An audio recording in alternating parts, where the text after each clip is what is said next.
All right, hey guys, welcome in today. We are doing the Zoom Freak 4, bam, right here, I got them. We'll do a nice quick little step-by-step showing off all the detail and excitement of this brand new shoe that I just got, along with the cool box that it comes in. So let's get started. Most of my shoes we'll kind of do about the hand size going this way. Start with almost like an L shape, a pretty flat back and a pretty flat bottom. Except for these ones have quite a few little curves on them, so it's a little bit more curved on this back side and then curved on the bottom, and then it kind of has another bump on this side before it starts to shoot up over here.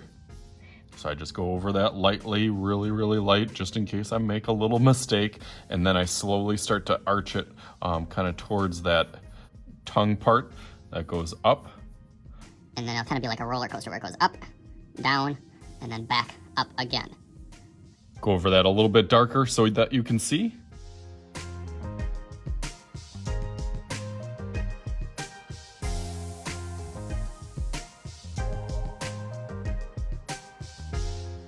Okay, nice, I like that. How did I do on that? Pretty good. Got this part that kind of curves out a little bit, and it kind of sneaks inside and then takes a little sharp point over to here. So I did leave that part a little bit open over here. And then I'm also gonna add that little tongue that kind of scoops up and then comes back down.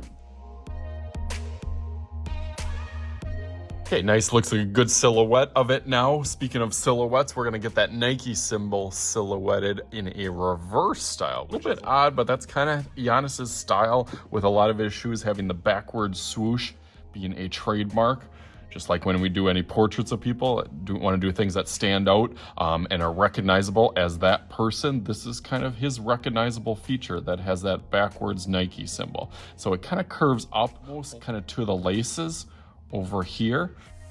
But I think I'm actually going to start at that midsole, going from this side, kind of taking a bump, coming down, yeah, and then it kind of shoots over, just to draw some of those parallel lines to make them proportional, that they all match up and fit together. So this will have a big curved arch over here, and then that Nike symbol lightly, just in case I make a mistake.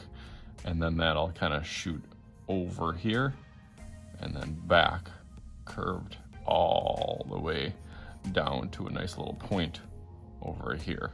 Almost like a little wave coming, really running almost exactly up to the really tip of the toe over here.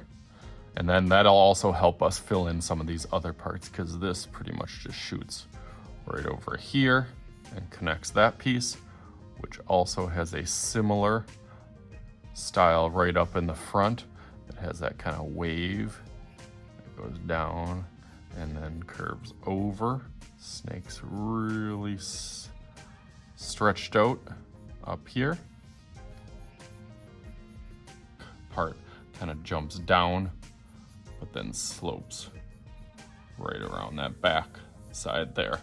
I think for the most part, like, we got, you know, a pretty good section of the shoe now. Now it's just kind of adding some of those details and trademarks that make them a little bit more recognizable at that feature.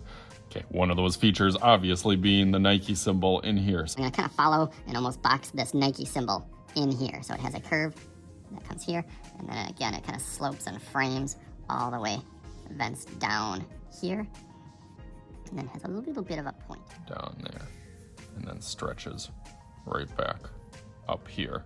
Following along that.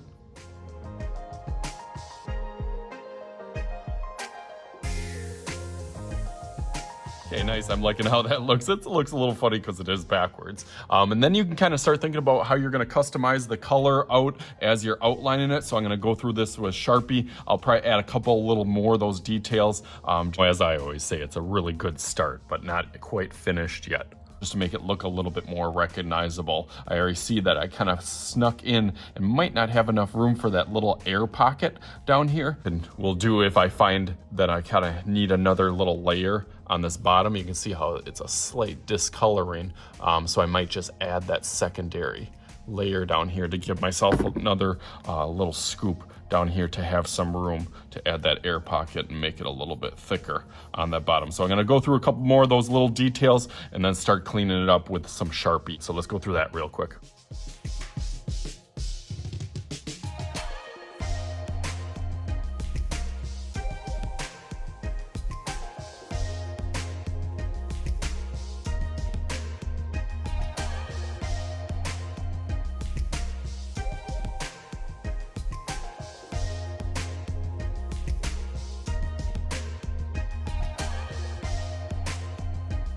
Okay, cool. Now that looks really nice. I tried to add some more and more details. There are so many details on this shoe. I even got to take my phone off and check out the box. All the little logo kind of intertwined into an ancient Greek kind of tile with his logo. It's got it on the bottom. I like how he's got his family names kind of all throughout the bottom, kind of coated in here. I like this little air bubble that's on the front part of it, but you can kind of see it kind of goes through on there, like this little webbing and meshing. I like how the logo's on one tongue, but on the other tongue it has this kind of cool graphic in the middle. So all sorts of just really cool things, even the Nike symbol. But now it is totally up to you. There are a lot of different versions and customizations of this shoe. So let's make a little magic happen. Take that bottom logo and just like, Bam! Look at that. nice, so there it is. I tried to match as much as I could. It was a little tricky trying to match this color and this color, but I thought I tried some crayons out, and that worked out pretty good for the Background, I tried to go off the box kind of theme with a logo on one corner and then the freak logo that I really like for the Greek freak. So As always, I am Mr. Shooty. This is Mr. Shooty's Art Channel. We'll talk to you guys later.